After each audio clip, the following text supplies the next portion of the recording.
kakabsat, ti Ebanghelyo ti Apo. Dayaw ti may paahiken ka, O Kristo. Tungdong we kakabsat, ken gagayem ti pamati, taimbag nga bigat kada kay amin. Kablaawan tayo matitunggal mesa kuna tayo po, nagungar ni Kristo, Alleluia, Alleluia. Nagungar ni Kristo, Alleluia, Alleluia. Palakpakan tayo na po Jesus sa nagungar. Hantay kumapo nga mumuma, ngagkablaaw, titunggal mesa iti Paskwa, ti panagungar, kapuanan tadatay pailaeng, ti panawen, ti panagungar ni Apo Jesus. Sapay kong magarot na nagungar kay matan. Amen? Amen. Amen. Nagpintas hapo, ti may kadwa Domingo, ti panagungar, kahit iso ti makun ko na nga Domingo, tinindaklan nga asi ti Dios. It's the Divine Mercy Sunday. Kaya nagpintas man na po, nga ti pakabuklan na daytoy, istorya ti Ebanghelyo ni Tomas, ngayon di pa nagparang na Jesus awan sa diyay. Kating padamag na kenkwa na nga nagpakita iti Apo. Ngayon ko na ni Tomas, nujak makita, ken maarikap, tinagdalanan ti lansa, kadag iti ima na, when masagid ti bakrang na, tsak tu mamati. O, kalpasan na, kung natay ti may salawas, nagurnong manin dagitadalan tunay ti balay, ket adan ni Tomas. Ket sadyay nagparang na Jesus. Kunana adakumatal na kada kayo. Ket kunana ken ni Tomas ikabil mo taramay mo kitaem dagiti imak. Igawat mo ta imam ket arikapem ti bakrang ko. Pukawem ta duadwam ket mamati ka. Kunana ni Tomas, Apo ken Dios ko. Nagtipintas pa na po dedicate pakabuklan namot lang iti istorya ti pamati tayo. Numan pa'y nagungaran na Jesus. Nakurang lata ti pamati tayo kenkwana. Amen? Adulat ta aputahan mamati kina Jesus sa nagungar. Gapuan ng tahan nga makita babayin taramid ken panagbiag nga nagungar na Jesus. Amo tayong adu pala kada tayo nakurang ti panamati da iti biag da. Amen? Ado kada tayo pailang tagkudkudrip ti pamati da. Nagungaran na Jesus. Amen? Ado pailang kada tayo ti agdwa-dwa ti pamati da. Nakapsat kin gagayam nagpintas man. Katiday ito nga Domingo ti panagungar na Jesus. May kadwa Domingo ti panagungar. Kaya ditintay nga panagrambak itinindaklan nga asi ti Apo, the divine mercy of Christ. May palpalagip garod kada tayo. Kasapulan tayo ti mamati kina po Jesus. Gapuanan tayo iti nga pamati tayo kenkwa na. Isu ti mangited ti biag. Namnama kada tayo. Kay papanan ti biag tayo. Numamati tayo ken Apo Jesus anagungar. Kakabsat, nointay kitaan kay Apo na isaad. The image of divine mercy has been enthroned in our sanctuary.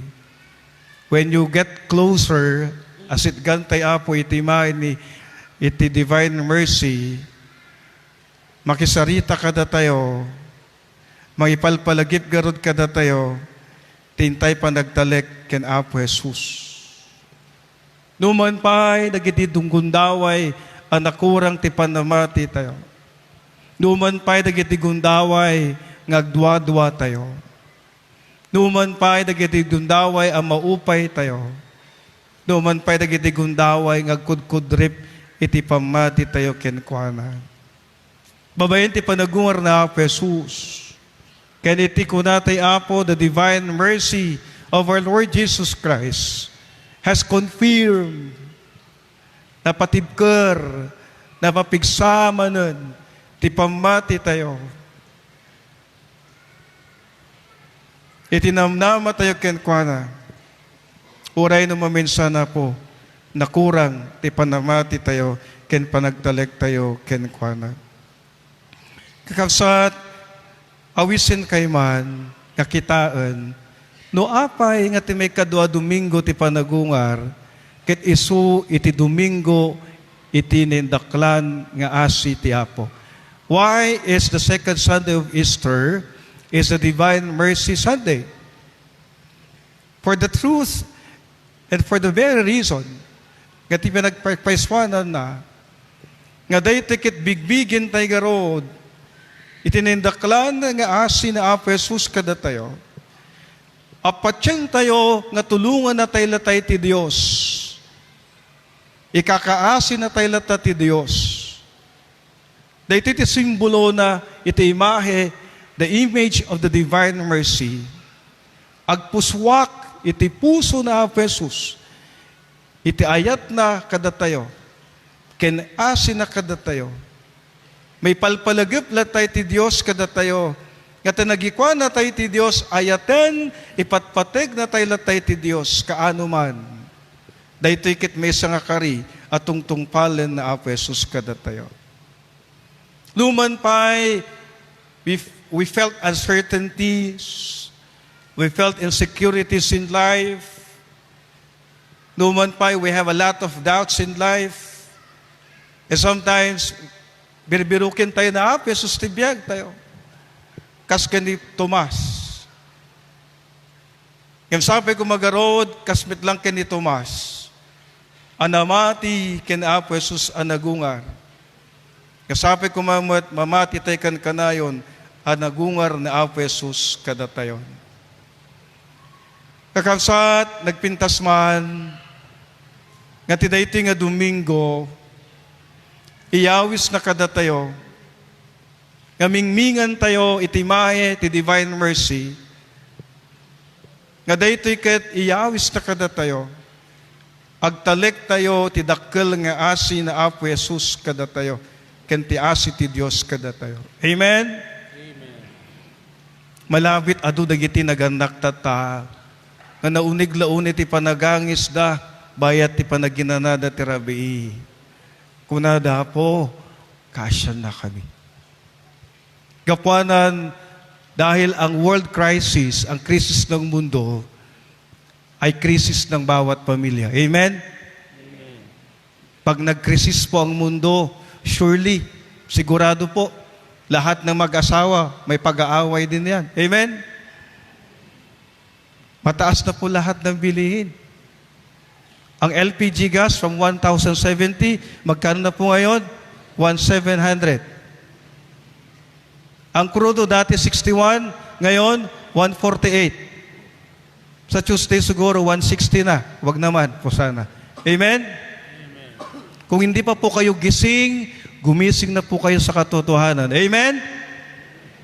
Yung mga taong convenience lang hinahanap sa buhay, hey, wake up. Hindi po to joke. Agtugaw ka. Agpanunod ka na sa yaat. Agkwenta ka.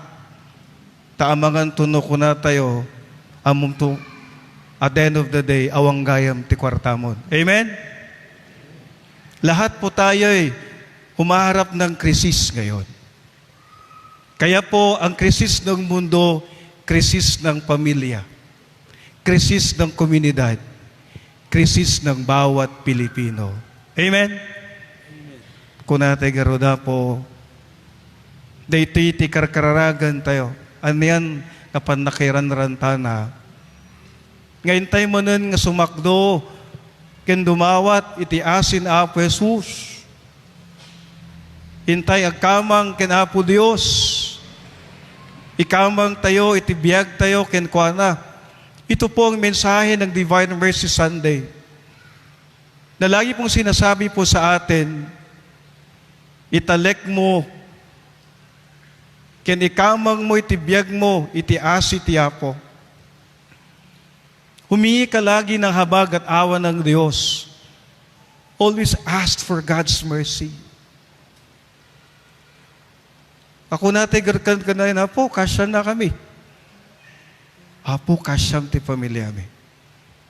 Apo, kasya na kami asa nga lubungan. Lagi po sana tayong humingi ng habag at awa ni Jesus. Dahil kapag tayo humihingi ng habag at awa ng Diyos, pinagkakalob po sa atin. Amen? It takes one to say, Lord, have mercy on me. It takes one to say, Lord, kasya na kami kadi.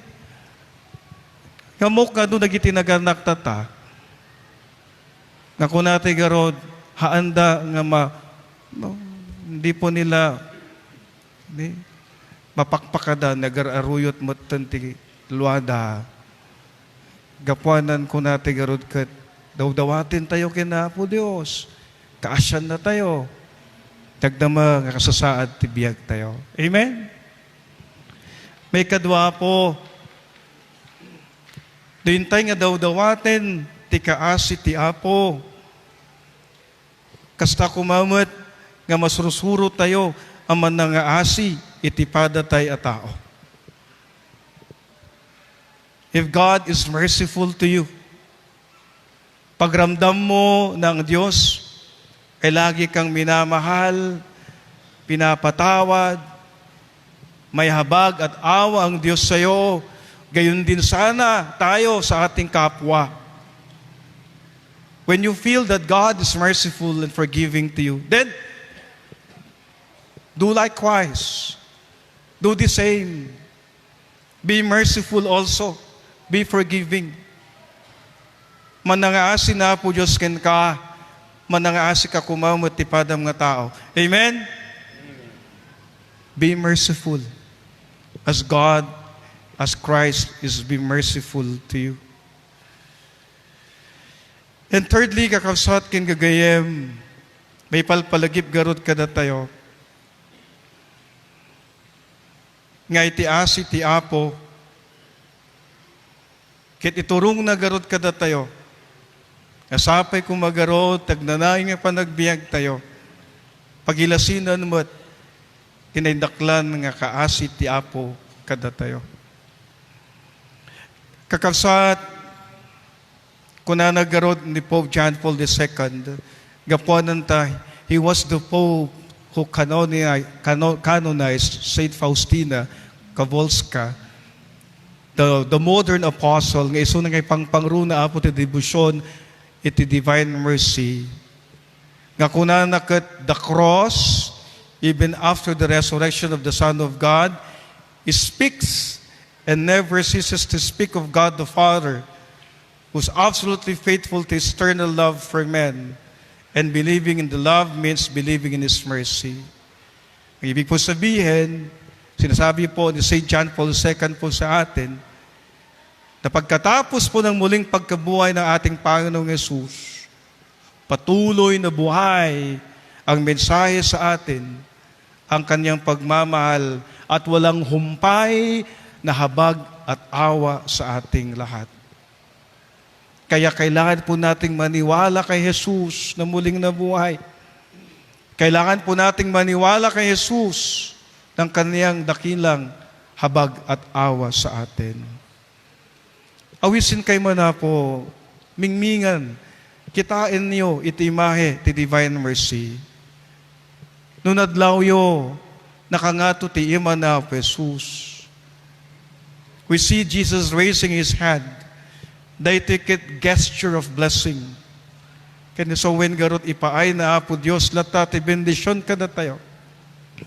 No kitkitain niyo, iti makanigid nga ima na, kada iti puso na, nga daan ti duwang ranyag, nga kunato'y maris kit labaga ken puraw. Kakait na sa wen, kit dayte kit kunkuna, nagod kada tayo, Jesus, agtaleka ken ka. Jesus, I trust in you.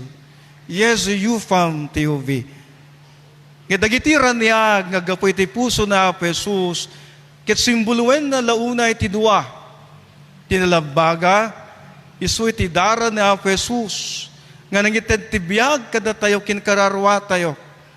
Ti puraw nga ranyag, isumot ti magipalagip kada tayo, ti panakabunyag tayo ken Apo Jesus. Anang linis kada tayo, anang isalakan ti kararwa tayo. Dayti Apong imahe ni divine mercy, kit mangiladawan launay iti dakkel nga asi the image of the symbol of mercy, the symbol of forgiveness, and the symbol of the love of God to us. Amen? Kaya nga po, hantay makabayag launay aming mingmingan suna. Tangamin no intay mingmingan na Apo Jesus, itinindaklan nga asina, hantay makabayag, agdumog tayo. Malunag ti puso tayo. Kuna tayo, hantay may karila, unay nga mingmingan nga nabayag ni Apo Jesus. Agsansan na iti puso tayo, akon kuna tayo. Apo, managbaso lak, kasyanak kadi, ti panagbiag ko. Sapay kumagarod kakabsat kin kagayem, dawaten tay kan kanayon, iti asi ti Apo kada tayo. Daytoy iti mensahe, itinindaklan nga asi ti Apo. No dawaten tayo ti asi ti Apo, mamakawan tayo mo't garod kuma. Dagiti nakabasbasol kada tayo. Amen? Amen? We ask God's mercy, and if you asking God to be merciful to you, then you should be also merciful to others. That is why walang humpay na pagpapatawad ng Diyos sa atin. Gayon din sana ang pagpapatawad natin sa ating kapwa. Kakabsat, sapay kong magarod, daytoy iti awis kada tayo, agtalektay latay ti Diyos iti asina. Jesus wants us to know that our reception of the graces of His mercy are dependent upon our trust. Lagi po natin iisipin, the more we trust in Jesus, the more we will receive His blessings in us. Sapay kong magarod ito Apo, nga panpanawan, nga panagriribok, kapuanan iti kunate panaggubat, nga nangidanon kada tayo, iti panaggugulo, panagsaya-saya, chaos and divisions, may matagan tayon iti panagrigat, iti tao, especially iti pagilian tayo. Sapay kong magarod, ikamang tayo dagitoy. Ken ni Apo Jesus sa nagungar. Na Apo Jesus nga daan tinindaklan, nga ayat na kada tayo ken asina. We pray to the divine mercy of Christ to grant His mercy and compassion and love. Maudi Apo, ipasnek tayo garod nga karkararag, nga kaasyan na tayo ti Diyos. Amen? Amen. Italek tayo garod ti amin tayo kenkwana. Awan tayo, iti matang ti Diyos, we are nothing. We cannot do anything, but with His great mercy, we know we can do things possible. Adagarod Apo, daytoy nga awis kada tayo, there's a beautiful song to the divine mercy na marami pong pagkakataon po sa ating buhay na nawawalan po tayo ng pag-asa at tiwala. Pero ang divine mercy, ang dakilang habag at awan ng ating Panginoon, sinasabi niya po sa atin, magtiwala tayo dahil may magagawa ang Diyos. Magtiwala tayo dahil may magagawa ang Diyos. Ako na nagarod, kung tayo'y magtatapat, tayo'y maglilingkod, alam natin na may magagawa ang Diyos. Alam din natin na diringgin ng Diyos ang samo at dasal po natin. Kung tayo'y magtatapat, tayo'y maglilingkod, diringgin ng Diyos ang ating panalangin at dasal. Amen.